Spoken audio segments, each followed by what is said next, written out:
Hi, friends.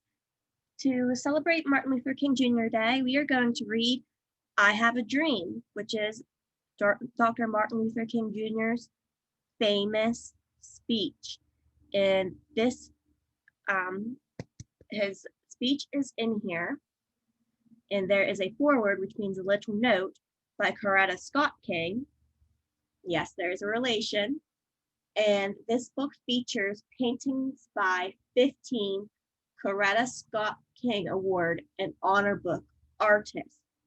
So this features pictures by Ashley Bryan, George Ford, Carol Bayard, James Billy Gilchrist, Will Clay, Brian Pinkney, Floyd Cooper, Jerry Pinkney, Pat Cummins, James E. Ransom, Leo and Diane Dillon, Teresa Schaefer, Tom Fillings, and Kathleen Atkins Wilson.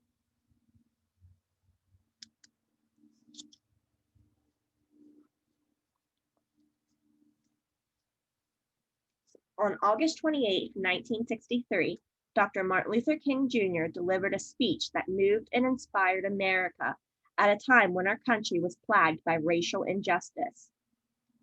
Dr. King's visionary dream of equality and brotherhood helped light the way to a better future for millions of African Americans. Now, more than 30 years later, his profound words continue to lead us like a beacon of light closer to the realization of his dream. Here in its entirety is one of the seminal speeches of the 20th century. Coretta Scott King has written a timely foreword, and 15 Coretta Scott King Award and Honor Book artists have created beautiful interpretive artwork. A biography of Dr. King helps illuminate the civil rights movement and the historic importance of the speech. Now is the time, said Dr. King. This richly illustrated edition of his urgent message can renew our hope for a racially harmonious America, and it will serve to remind us, young and old, that the dream must be kept alive.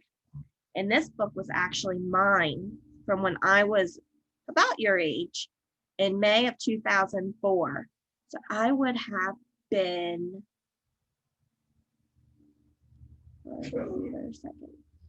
finishing up third grade, I believe. And this book was signed by one of the illustrators, Will Clay. I Have a Dream.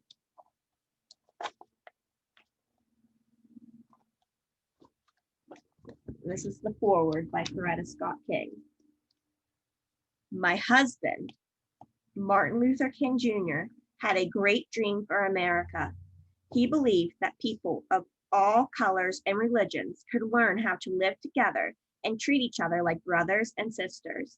In his dream, the people of America would put an end to hatred, injustice, and violence, and a new spirit of kindness, sharing, and unity would spread across the land.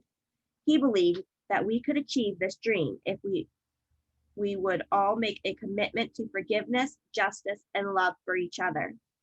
In this beautiful book, 15 artists have provided their creative illustrations to demonstrate the beauty of his dream and the beliefs that motivated his life and leadership.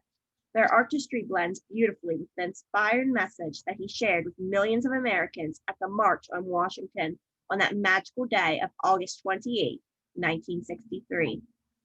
His vision of peace with justice and love for everyone still inspires and challenges us to create the beloved community. His legacy of courage, determination, and nonviolence still lights the way to the fulfillment of his dream. May God give us the wisdom and strength to carry forward his unfinished work. Coretta Scott King.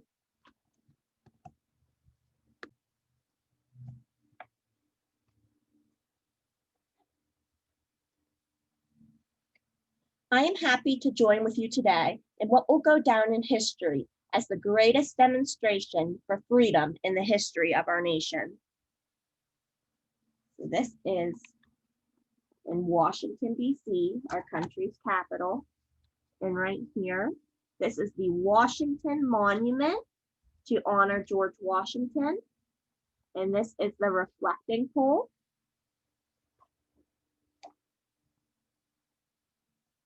This is a historical place in Washington, D.C. that Miss Tori has visited many, many times.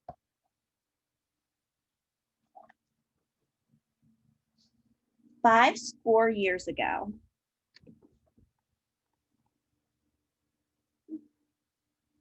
a great American in whose symbolic shadow we stand today signed the Emancipation Proclamation. That'd be Mr. Abraham Lincoln, our 16th president. This momentous decree came as a great beacon light of hope to millions of Negro slaves who had been seared in the flames of withering injustice. It came as a joyous daybreak to the end the long night of their captivity. So people with darker skin, African Americans, sometimes called Negro, because that means Black, they were not treated fairly, and still to this day, many are not. And these people were purchased, like you would buy something in a store. And it was fought very hard to end that, which was called slavery. And Abraham Lincoln, our 16th president, played a large role in ending it. But 100 years later, the Negro still is not free. 100 years later, the life of the Negro is still sadly crippled by the manacles of segregation and the chains of discrimination. 100 years later, the Negro lives on a lonely island of poverty in the midst of a vast ocean of material prosperity. 100 years later, the Negro is still languished in the corners of American society and finds himself in exile in his own land.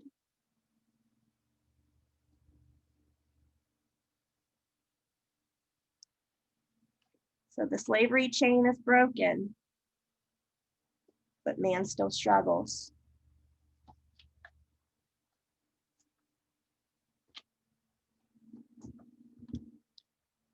And so we've come here today to dramatize the shameful condition. In a sense, we've come to our nation's capital to cash a check.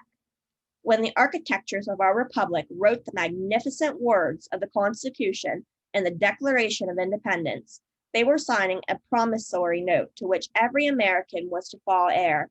This note was the promise that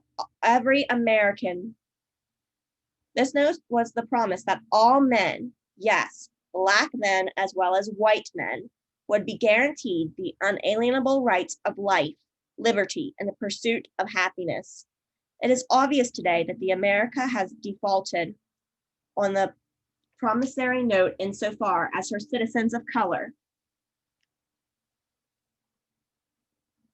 are concerned. Instead of honoring this sacred obligation, America has given the Negro people a bad check, a check which has come back marked insufficient funds. But we refuse to believe that the Bank of Justice is bankrupt. We refuse to believe that there are insufficient funds in the great vaults of opportunity of this nation. And so we've come to cash this check, a check that will give us upon demand the riches of freedom and the security of justice. So the Emancipation Proclamation, signed by Abraham Lincoln, determined that all men, every human being, would be treated fairly and the same as all the rest. But in the 1960s, that was not the case always, especially for people of color. So in this picture, we see Miss Rosa Parks in this corner. She has fought for justice in the segregation of people of color on buses. So it was believed that people of color had to sit in the back of the bus because the front of the bus had the best seats. You could get on and off more quickly. It was the best seat in the house. So you had to sit in the back. And if you sat in the back, but there was no more room in the front for a white person, you had to move to the further in the back or stand so that person could have your seat. And she refused, and she got into a lot of trouble for it, but it led to help with segregation issues. Segregation means separate.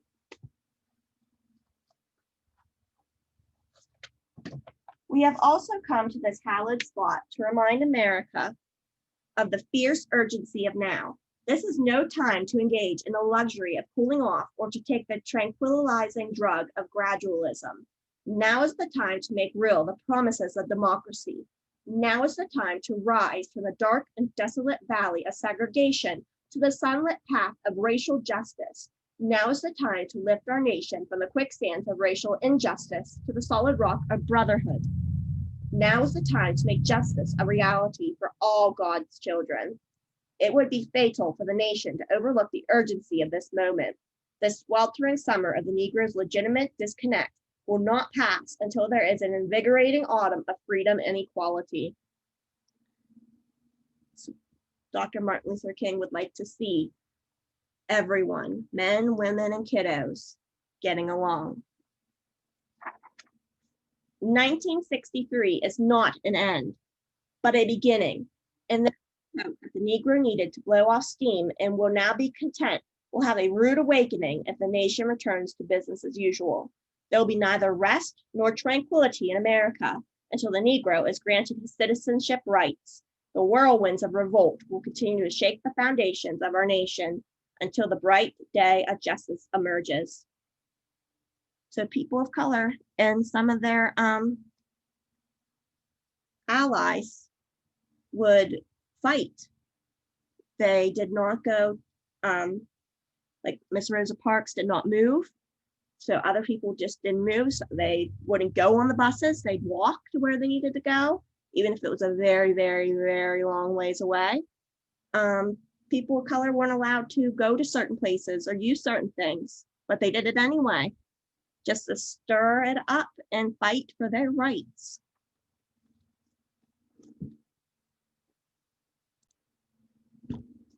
But there is something that I must say to my people who stand on the warm threshold, which leads into the palace of justice. In the process of gaining our rightful place, we must not be guilty of wrongful deeds. Let us not seek to satisfy our thirst for freedom by drinking from the cup of bitterness and hatred. We must forever conduct our struggle on the high plane of dignity and discipline. We must not allow our creative protest to degenerate into physical violence. Again and again, we must rise to the majestic heights of meeting physical force with soul force.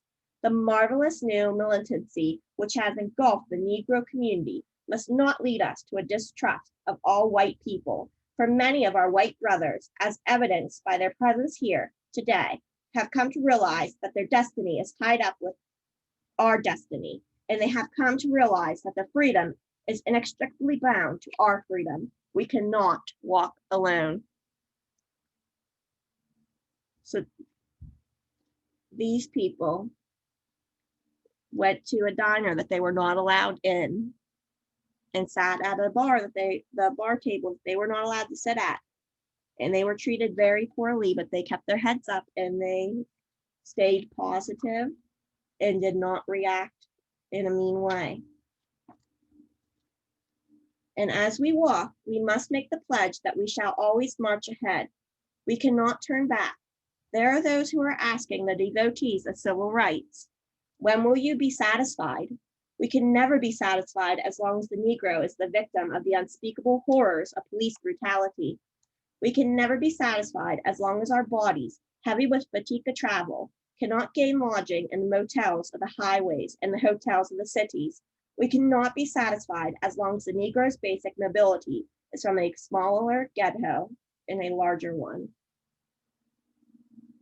So police brutality means that a police officer is not being very nice. And in this case, they're not being very nice to people of color, and they are using their muscles to hurt them. We can never be satisfied as long as our children are stripped of their selfhood and robbed of their dignity by signs stating, "For whites only." We cannot be satisfied as long as a Negro in Mississippi cannot vote and a Negro in New York believes he has nothing for which to vote. No, we are not satisfied, and we will not be satisfied until justice rolls down like waters and righteousness like a mighty stream. I am not unmindful that some of you have come here out of great trials and tribulation. Some of you have come fresh from narrow jail cells.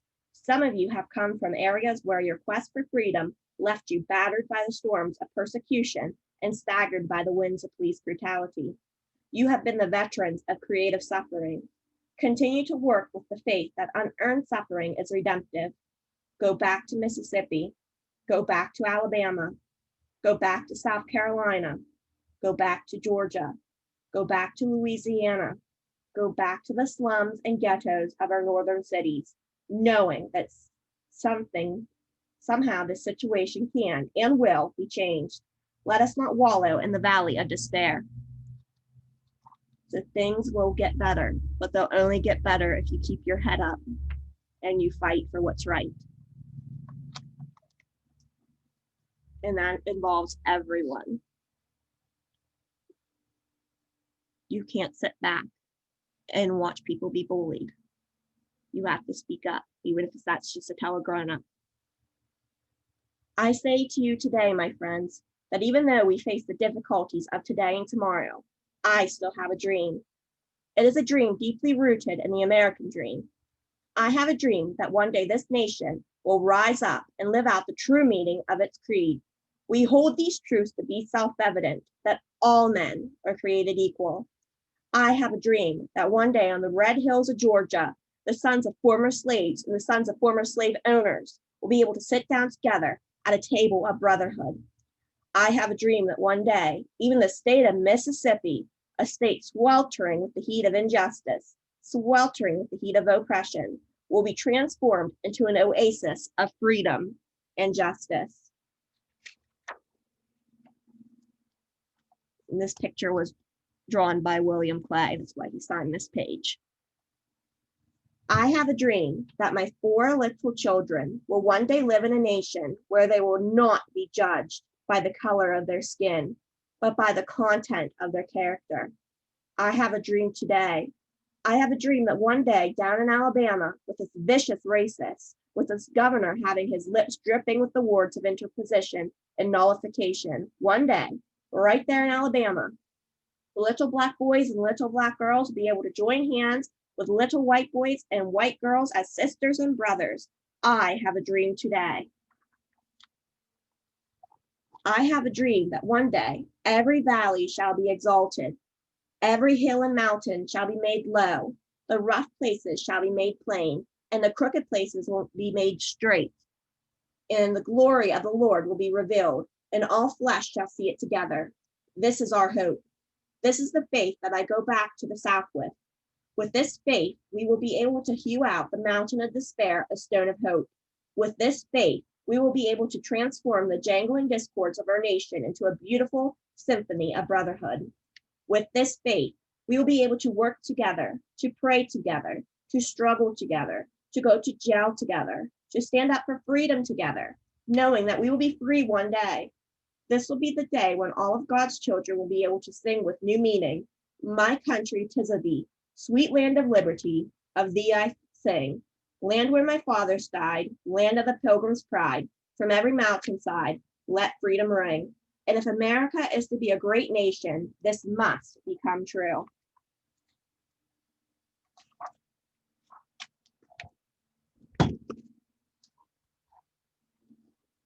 So let freedom ring from the prestigious hilltops of New Hampshire.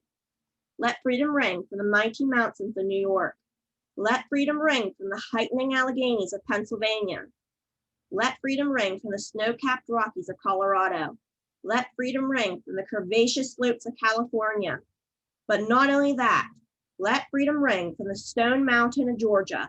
Let freedom ring from Lookout Mountain of Tennessee. Let freedom ring from every hill and molehill of Mississippi. From every mountainside, let freedom ring.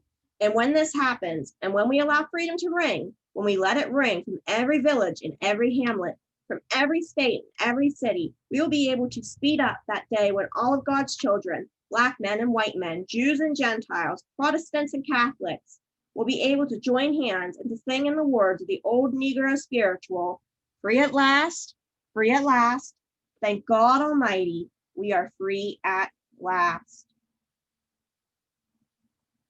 And this wall shows names of people who were fighters, like Martin Luther King Jr. I believe I saw Harriet Tubman on, Harriet Tubman. She helped free slaves, and she was a slave. Of course, Rosa Parks, and things that are important. The Bible, chants, dreams. And there is Dr. Martin Luther King Jr. He was born in 1929 and he passed away in 1968. In his landmark speech, The March on Washington, August 28, 1963, Dr. Martin Luther King Jr. addressed an interracial crowd of over 250,000 people. So interracial means there are people with dark skin, light skin, and between skin. He said these words: "I have a dream that one day this nation will rise up and live out the true meaning of its creed, that all men are created equal." And it was this dream that drove Dr. King throughout his life. Martin Luther King Jr. was born on January 15, 1929 in Atlanta, Georgia, to a family active in the Baptist ministry. King was a gifted student who entered Morehouse College in Atlanta when he was only 15 years old. So I went to college when I was 18. He went to college very young. And in February of 1948, at only 19 years of age, he was ordained to the ministry at Ebenezer Baptist Church in Atlanta. After receiving his BA in sociology, which is a degree, from Morehouse in 1948, he earned a Bachelor of Divinity degree at Crozer Theological Seminary in Chester, Pennsylvania, where he was valedictorian of his class. That means of all the people that he went to school with, he had the best grades. At Crozer, King became acquainted with Mohandas Gandhi's philosophy of nonviolent protest. King continued his theological studies at Boston University, earning his PhD in 1955. So a PhD gives him that doctor before Martin Luther King. He was not a doctor like you go to the doctor for a checkup. He was a doctor of thinking. Means of all the people in the world, he was one of the strongest thinkers. While in Boston, King met Coretta Scott, an Alabama native who was studying at the New England Conservatory of Music. They were married in Marion, Alabama on June 18, 1953. The next decade saw the birth of their 4 children and Dr. King's rise to the forefront of the civil rights movement. Dr. King's involvement in the civil rights movement began during his tenure as a pastor at the Dexter Avenue Baptist Church in Montgomery, Alabama. On December 1st, 1955, a Black woman named Rosa Parks refused to surrender her seat on a public city bus to a white passenger and consequently was arrested for violating the city's segregation law. The Montgomery Improvement Association, with Dr. King as its elected leader, organized a boycott of these city buses. The boycott lasted for over a year and finally ended successfully in the desegregation of Montgomery's public bus system. This victory elevated Dr. King's national visibility, introducing him as an eloquent and dynamic leader. On the heels of his success in Montgomery, Dr. King organized the Southern Christian Leadership Conference, which he led until his death in 1968. As president of SCLC, Dr. King toured the country and the world, meeting with prominent civil rights and religious leaders.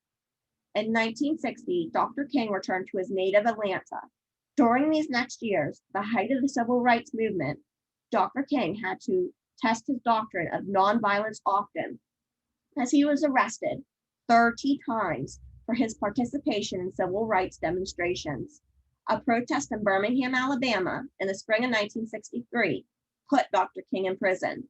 There he wrote Letter from Birmingham Jail, which expanded his theory of nonviolence. In August 1963, Dr. King joined other civil rights leaders in organizing the historic March on Washington to demand equal justice for all citizens under law. And that's where the speech came from. And by 1964, the efforts of the civil rights movement culminated in the passage of the landmark Civil Rights Act of 1964. In December of 1964, Dr. King was awarded the Nobel Prize for Peace.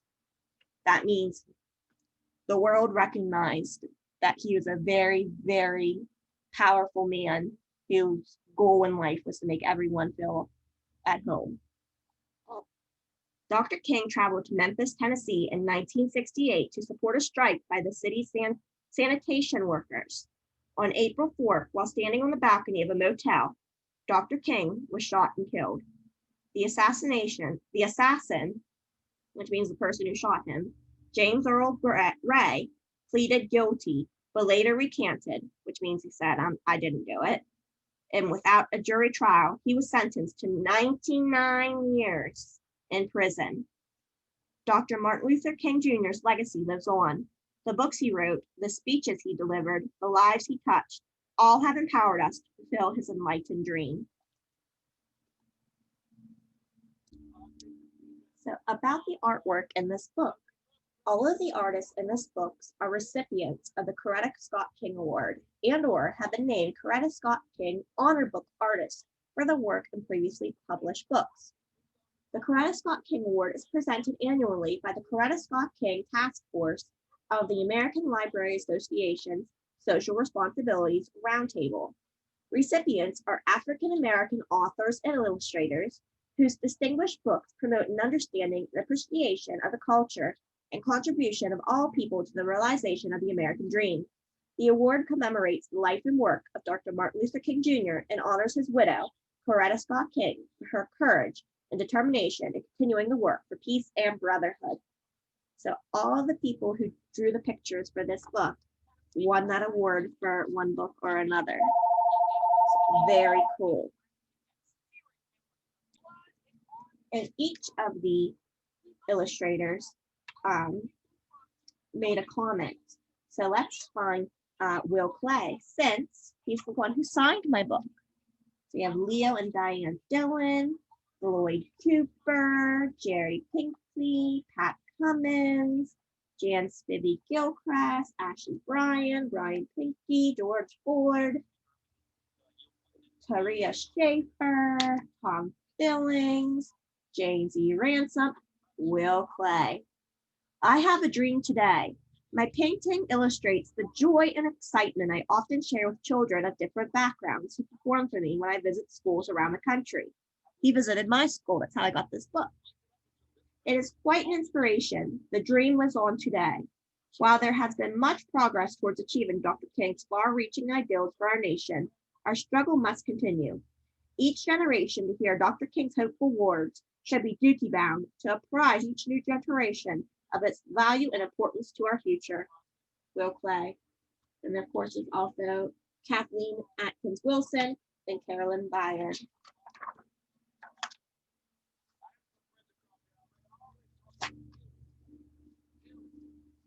So, awards and honors for I Have a Dream by Dr. Martin Luther King Jr. with paintings by 15 Coretta Scott King Award and Honor Book artists. It's the winner of the NAACP Image Award for Outstanding Literary Work for Children. In 1998, IRA CBC Children's Choice and ALA Quick Pick for Reluctant Young Readers. A CBC NCSS Notable Children's Trade Book in the field of social studies, and a Book of the Month Club selection. All right. Have a great week.